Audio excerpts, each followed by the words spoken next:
आमे जो voice message दवा मोबाइल जे आमको भगवान जगन्नाथ विषय रे मोबाइल एआई किछि कहू से तापर गोटे नोट टे पठेबो ओडिया तो साधारण लोक एआई व्यवहार करी ओडिया लैंग्वेज रे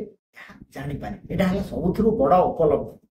जे गतकाली कैबिनेट गोटे गुरुत्वपूर्ण निष्पत्ति नेछि एवं एआई पॉलिसी 2024 रो अनुमोदन कराइछि 2025 रो अनुमोदन कराइछि ओडिशा प्रदेश एवं ओडिशा भारत वर्ष रे प्रथम स्टेट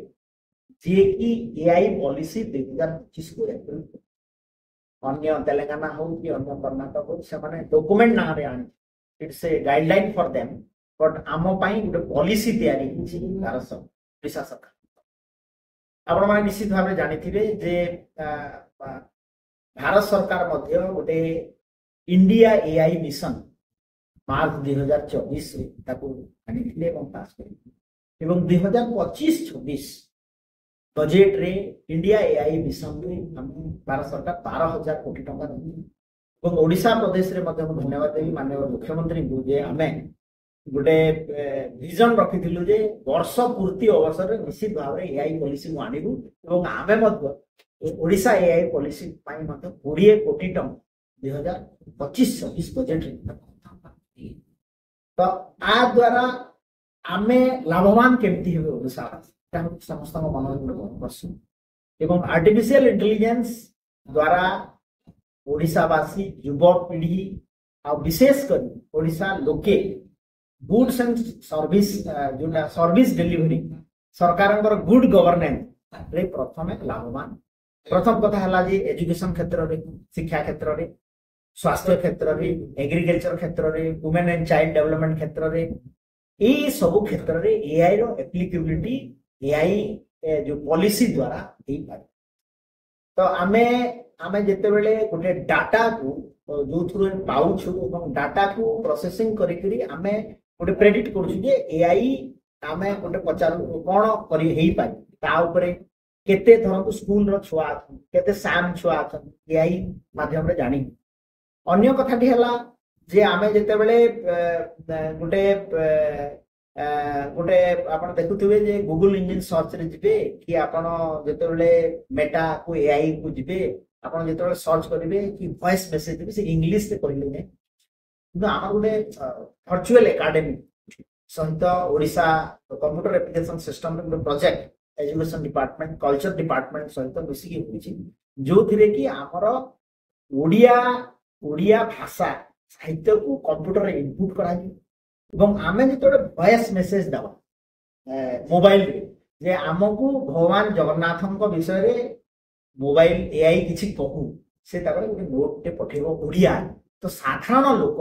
एआई व्यवहार करी ओडिया लैंग्वेज रे जानि पारे एटा हला सबथुरु बड़ा उपलब्धि धरंतु सर्विस डिलीवरी सिस्टम रे सेमता पाखापाखि 270 T service delivery system Odisha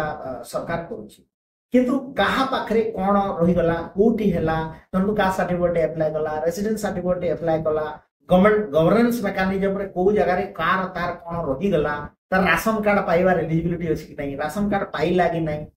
कि धरंतु one nation one ration card रे गोटे लोकटे रही गला से तेलंगाना जाइछि काम करिया पई से पाइले ए सब मैकेनिज्म को गोटे प्लेटफॉर्म रे हनेबी हमें ओडिशा एआई मिशन द्वारा लोके service delivery good governance system रे लाभवान हेबे एवं एटा मध्ये गोटे बड़ नियुक्ति क्षेत्र मध्ये सृष्टि करिवो पिला मानकु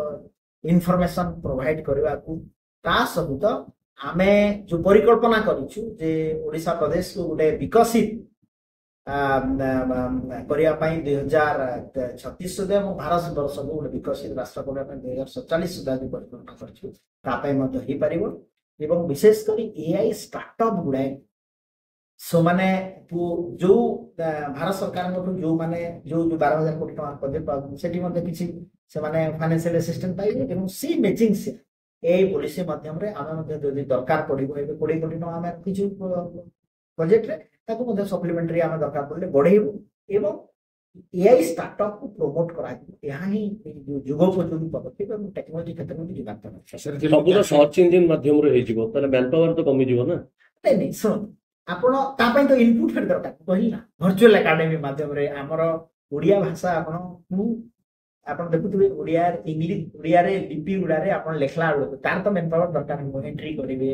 ବିଭିନ୍ନ ପ୍ରକାର ଏଆଇ ସାର୍ଟିଫିକେସନ କୋର୍ସ ହବ କ୍ୟାମେରା ଧରନ୍ତୁ ଏଆଇ ଲାଗିଲା ତାର ଆମେ କେମିତି ମେପିଂ କରାଯାଇ ପାରିବ ମଡେଲିଂ ହେଇପାରିବ ବିଭିନ୍ନ ପ୍ରକାର ଅଛି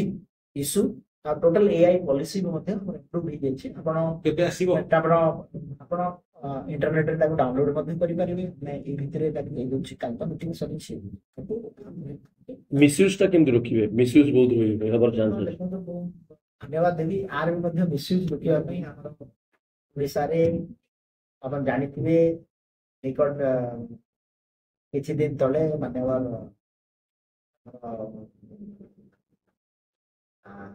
ପ୍ରୋଗ୍ରାମ ହେଇଥିଲା ଏବଂ ଆମେ ଓଡ଼ିଶାରେ ଫରେନ୍ସିକ ସାଇନ୍ସ ୟୁନିଭର୍ସିଟି କରିବା ମଧ୍ୟ ଆମେ ପରିକଳ୍ପନା କରିଛୁ ଏବଂ ଓଡ଼ିଶା